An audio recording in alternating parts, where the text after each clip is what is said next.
Brandon, you look so handsome. Oh, thank today. you. You got a new haircut. Just preach today. That's right. New haircut. New Brand tie? new tie. New tie looks good. Thank you. Well, good morning, everyone. Wow, my confidence is just boosted right up to the top now. Well, I knew there was a reason why Julia agreed to marry me. That's all I'm saying. Well, for those of you who don't know me, my name is Brandon. I'm the Youth Ministry Director and Communications Director here at All Nations Church. And I'm really excited to be with you this morning. Today we're talking about a feeling that most of us have had. Or if we haven't, we definitely will in the future. And it's the feeling that God is late. Now, personally, I'll be honest with you, and my friends who are filling an entire row over there can attest, I hate being late. Really, really hate it. The saying I kind of live my life by is, early is on time is late, and late is unacceptable. But, sometimes late things, sometimes you're late for things when you're relying on other people to get you there. I remember I'm still in university, but I remember it was probably second year university. I was going into a marketing class, and me and a friend were running a little bit late. I had agreed to let him drive me. My first mistake. And we walk in, we're probably like 3 minutes late. And in university, you have this expectation of it's all gonna be serious, right? Everyone there, you have to be there at a certain time, you sit down, you write your notes, you leave. Yeah, no. University is a lot more fun than that. So we walk in, and this marketing teacher decides that the punishment for us being late is we either have to tell a joke that will make the entire class laugh, or we have to sing a song and dance. So I didn't attend class that day. I promptly turned around and left. No, I'm kidding. We were there on time. He was a little bit late. So he got to dance and sing for us. I believe he did Don't Stop Believing by Journey, which is a fantastic song to do karaoke to. But I think we've all probably been late to something before, or someone's been late to something on us. Maybe you're waiting at Starbucks for your date, and they don't show up. Hopefully they just show up late and not show up at all. But sometimes it's a little bit more important. Sometimes the things that are late mean something a little bit more. Maybe it's medical results. Maybe it's something bigger that actually affects our life. Sometimes when someone's late for something, it doesn't really matter. Sometimes it's even a little bit funny, but occasionally there are actually consequences. And I think you can relate with me. There's been times when you've prayed to God, you've begged God for something, and he didn't answer it the way you wanted to, right? Where you thought that maybe he was just a little bit late. Maybe you prayed for healing for someone who was sick, or for your relationship to be healed, or for God to take away the chronic medical condition that you struggle with day after day, right? You begged God, you pleaded, you had faith as small as a mustard seed. You did the ask, seek, and knock thing. You prayed without ceasing. You had all the right motives, but you still felt like God was late. That person didn't get healed. You did get divorced. That thing that you're struggling with just wasn't taken away. And we're left with this aching hole in our heart that feels like God is late, right? Where we don't even want to dare to hope. We wonder why we even bothered to ask for healing to begin with. And in the ministry of Jesus, we actually see instances time and time again of people who felt like this too. They felt like Jesus was late. And by every physical indication, he was. Let's look first at Luke chapter 8, verses 40 to 49. It says, "Now when Jesus returned, a crowd welcomed him, for they were all expecting him. Then a man named Jairus, a synagogue leader, came and fell at Jesus' feet, pleading with him to come to his house because of his only daughter, a girl of about 12, was dying. Now Jairus was a man of God. He was a desperate father, right? Can you imagine him at the feet of Jesus begging him to heal his daughter who was dying. But what happened? We read on, as Jesus was on his way, the crowds almost crushed him. And a woman who was there, who had been subject to bleeding for 12 years, but no one could heal her. She came up behind him and touched the edge of his cloak, and immediately her bleeding stopped. "Who touched me?" Jesus asked. When they all denied it, Peter said, "Master, the people are crowding and pressing against you." But Jesus said, "Someone touched me. I know that power has gone out from me." Then the woman, seeing that she could not go unnoticed, came trembling and fell at his feet. In the presence of all the people, she told him why she had touched him and how she had been instantly healed. Then he said to her, "Daughter, your faith has healed you. Go in peace." While Jesus was still speaking, someone came from the house of Jairus, the synagogue leader. "Your daughter is dead," he said. "Don't bother the teacher anymore." Wow. How quickly the little hope that Jairus probably had was destroyed in that moment. Right? Seriously, Jesus, couldn't this random woman have waited? Right? Jairus had been serving God his entire life. He's a religious leader. His daughter was innocent. She was so young. She didn't deserve this. Many of you have been there, wondering why and feeling overwhelmed by the thousands of emotions at once. Right? Then there's Lazarus in John 11. Lazarus and his two sisters, Mary and Martha, were some of Jesus' dearest friends. In verse 3, Mary and Martha said, "Lord, your dear friend, Lord, the one that you love, is sick." When he heard this, Jesus said, "This sickness will not end in death. No, it is for God's glory, so that God's Son may be glorified through it." Now Jesus loved Martha and her sister and Lazarus, so when he heard that Lazarus was sick, he stayed where he was for 2 more days. And then he said to his disciples, "Let us go back to Judea." So that's encouraging. And if I'm Mary or Martha, right, I'd be like, today is a good day to have the Son of God as your best friend, right? He's going to handle it. My brother isn't going to die. Everything's going to work out. Wrong. Or so they felt, right? While Jesus was in Judea, in verse 14, Jesus tells his disciples plainly, Lazarus is dead. At this point, if I'm Mary and Martha, I'm pretty upset. I'm not happy. I'm angry with the fact that I had seen Jesus heal so many people, but he couldn't heal my own brother. I might be even having doubts that Jesus is who he says he is. And one more story from Mark 15, on a hill called Golgotha. Jesus has just been falsely accused, beaten, and is laying stripped naked on a beam of wood. And in verse 34, Jesus, the Son of God, the one who's supposed to be bringing hope and salvation to the world, cried out in a loud voice, "Eloi, Eloi, lama sabachthani," which means, my God, why have you forsaken me?" Jesus himself feels this aching feeling that God is late. So that all feels very heavy and depressing, and I'm sure you're all thinking, "Thanks, Brandon, I'm so glad I came to church today to be encouraged, and you're really pumping it up here." But despite the fact that we live in a broken world stained by sin, where pain and suffering's commonplace, I still believe that God is not far off. He does care. He's in control. He cares about your pain. Right? And my mind can't always comprehend his plans or his timetable or what the heck he's doing.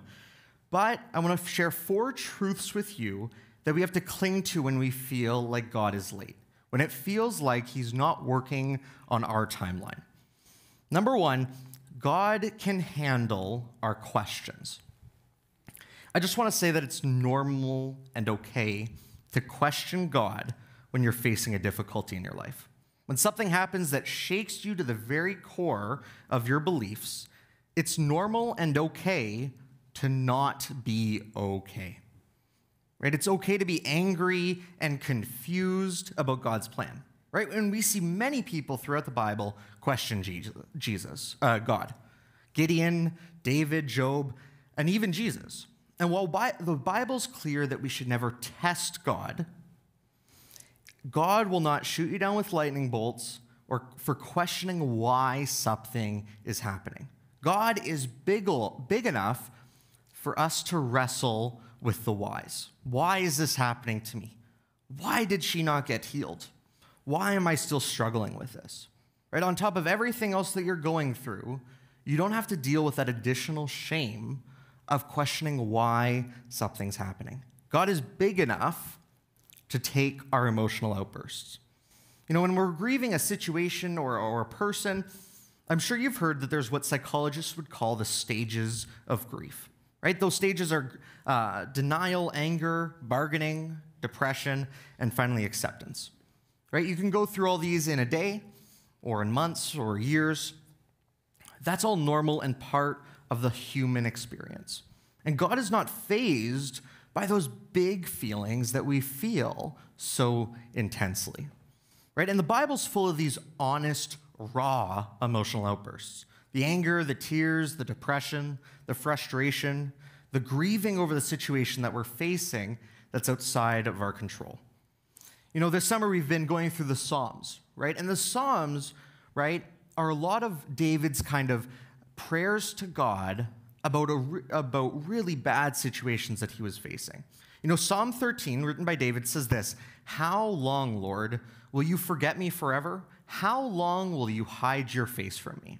How long must I wrestle with my thoughts and day after day have sorrow in my heart? How long will my enemy triumph over me? Look on me and answer, Lord my God. Give light to my eyes, or I will sleep in death. And my enemy will say, I've overcome him, and my foes will rejoice when I fall. But I trust in your unfailing love. My heart rejoices in your salvation. I will sing the Lord's praise, for he has been good to me." You know, one day it will get better, but for now, God can handle our questions. Number 2, Jesus suffers with you. When Jesus' friend Lazarus died, Jesus wept. Shortest verse in the entire Bible, Jesus wept.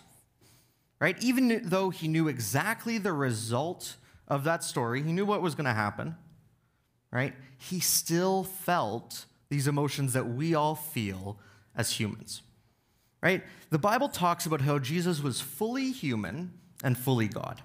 So he understands the depth of emotion that each of us feel, right? He understands the ups and downs of life, the hurts and the trials and the temptations and the ups and everything else in between.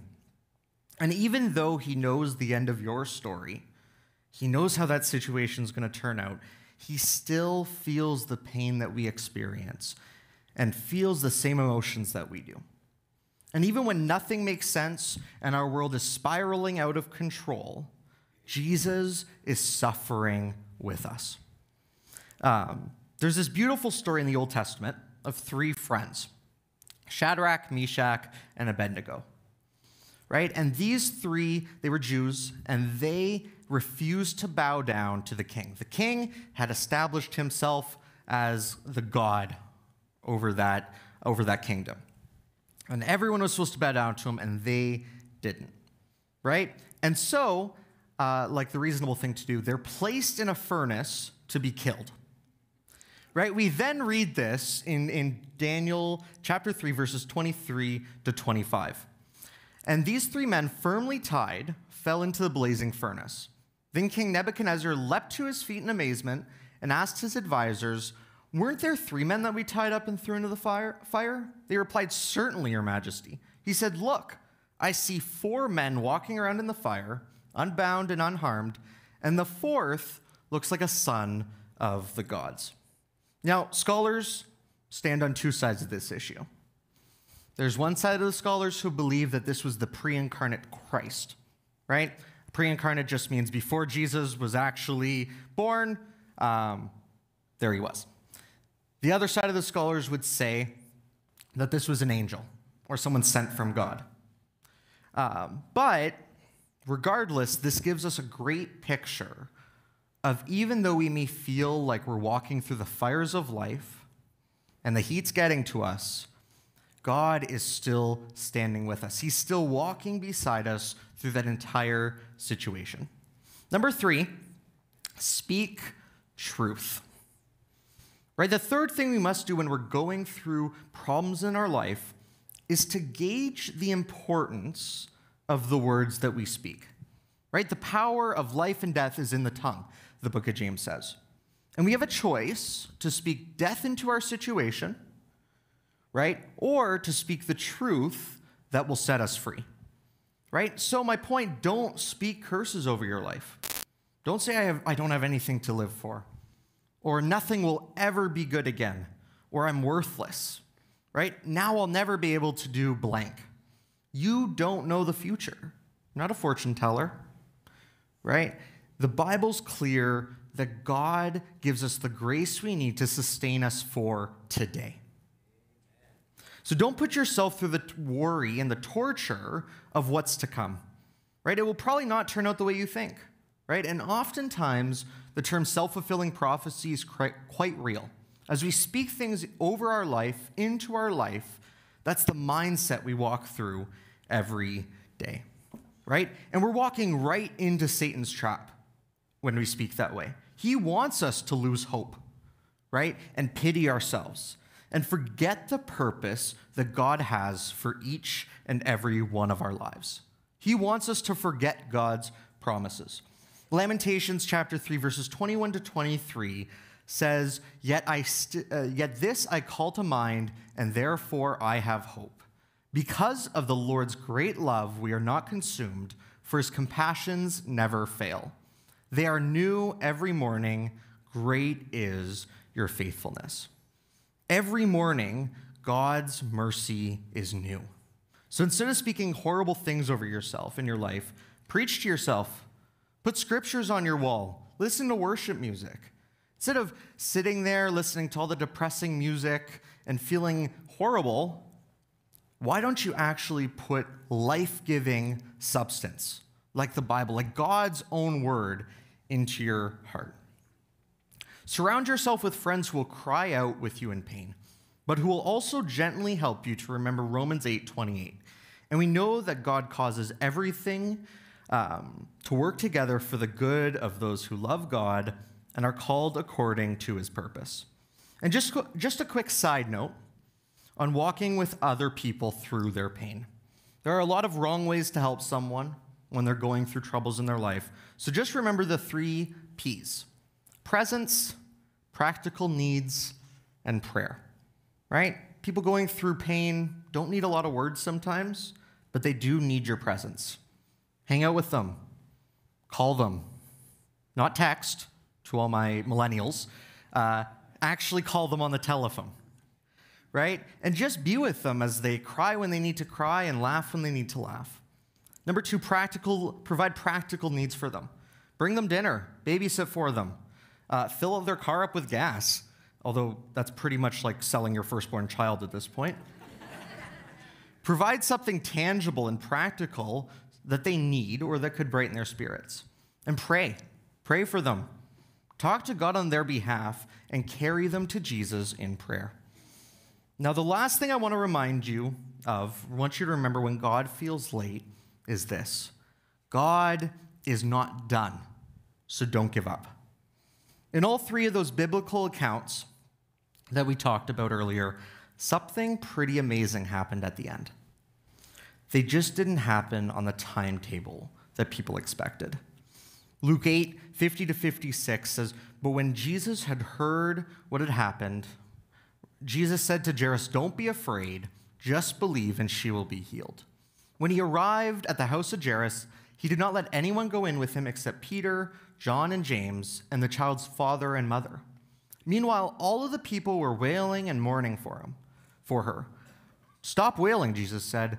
She is not dead, but asleep.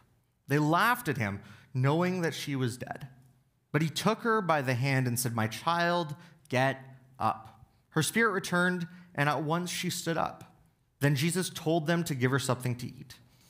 Her parents were astonished, but he ordered them not to tell anyone what had happened. We look at John chapter 11, verses 38-44, and it says, Jesus, once more deeply moved, came to the tomb. It was a cave with a stone laid across the entrance. Take away the stone, he said. But Lord, said Martha, the sister of the dead man, by this time there will be a bad odor, for he's been there for 4 days. Then Jesus said, "Did I not tell you that if you believe, you will see the glory of God?" So they took away the stone. Then Jesus looked up and said, "Father, I thank you that you've heard me. I knew that you always hear me, but I said this for the benefit of the people standing here, that they may believe that you sent me." When he had said this, Jesus called out in a loud voice, "Lazarus, come out." The dead man came out, his hands and feet wrapped with strips of linen and a cloth around his face. Jesus said to them, "Take off the grave clothes and let him go." And finally, Mark chapter 16, verses 6 to 7. "Don't be alarmed," he said. "You are looking for Jesus the Nazarene who was crucified. He has risen. He's not here. See the place where they laid him. But go tell his disciples and Peter he is going ahead of you into Galilee. There you will see him just like he told you." So, what's my point? My point is in that moment, when you're Mary or Martha or Jairus or even like Jesus, when you're feeling like God is late, there's still an ending to that story. There's still something that God can work through that situation and answer those prayers. So we continue to pray.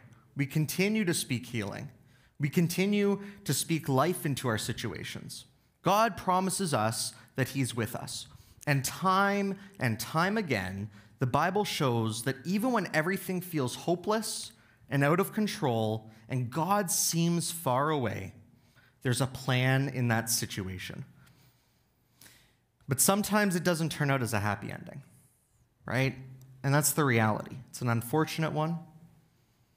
But not everyone's life gets wrapped up like a sitcom, a 30-minute sitcom, right? We live in a broken world that sin has stained, right? And God didn't cause these terrible things to happen to us. But he promises us that even if we don't get our happy ending in this life, we will in the next. I was listening to this preacher the other week, and he had a great way of putting this. It gave kind of I don't want to call it a formula, but that's what it was. A formula of how to pray through these situations. And there was 3 steps. God can, God will, but if he doesn't. God can do much more than we could ever believe. God can do anything in your circumstance, anything in your life. But you have to believe that he will. God will do this, and you have to declare that over your life. But we have to enter into this prayer to God with this acceptance that if he doesn't, he is still God. He is still our creator. He can still move mountains. I'm going to ask the worship team to come back up. And the last story that I want to share with you from the Bible is the one that we're living in right now. Sometimes I feel like God's late. I can't watch the news without feeling sad. Social media, the news, everything in life makes it feel like the world is falling apart. And in the Word, Jesus said that he was going to return, right? And many thought it would be right away, right? And here we are still waiting on Jesus' return 2,000 years later to make things right again. We're waiting for heaven.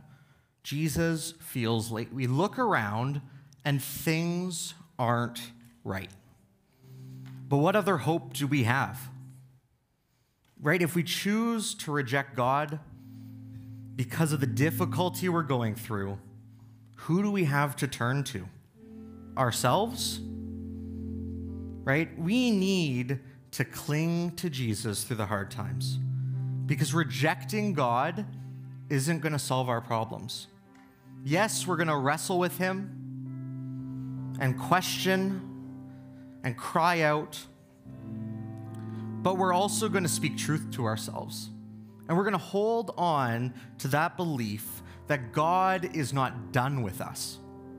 He has a purpose for us right now. If you're sitting in this room and you think, God has no purpose for me, I have nothing. I don't even know why I'm here. God has a purpose for you, right in your situation. Whether you're going through the best year you've ever had or the worst one, God has a purpose for you. God is not done with you. In this life, we don't get to choose what happens to us, but we do get to choose our response and our attitude. We can choose to live in the bitterness for the rest of our lives, or we can fall into the arms of Jesus and wait in hope for what Revelation chapter 21, verses 1 to 5 said. Then I saw a new heaven and a new earth. For the first heaven and the first earth had passed away, and there was no longer any sea. I saw the holy city, the new Jerusalem, coming down out of heaven from God, prepared as a bride beautifully dressed for her husband. And I heard a loud voice from the throne saying, "Look, God's dwelling place is now among the people, and he will dwell with them. They will be his people, and God himself will be with them and be their God. He will wipe every tear from their eyes. There will be no more death or mourning or crying or pain, for the old order of things has passed away." He who is seated on the throne said, "I am making everything new." Then he said, "Write these down, for these words are trustworthy and true." So I ask you today, whose arms are you falling into? Are you relying on Christ for your next step through your situation? Let's go to the Lord in prayer, and then I'll invite Michelle up for communion. Dear God, I thank you. I thank you that we can come to you as your people and pray to you and cry out to you and say, "God, help us. Help us through whatever our situation is, whether it be health challenges or marriages or problems with children or anything else." I just pray that you'd be in our situation. God, we know that you're an amazing God. We know that you have great plans for us. And we believe that you can work in our situation. No matter how impossible it may seem, we believe that you have great things for us. But God, even if you don't answer prayers the way we want them to be answered, we still stand in the fact that you are an amazing God and that you have great plans for us each and every day. I thank you for your Son, and it's in his holy name that we pray. Amen. Michelle?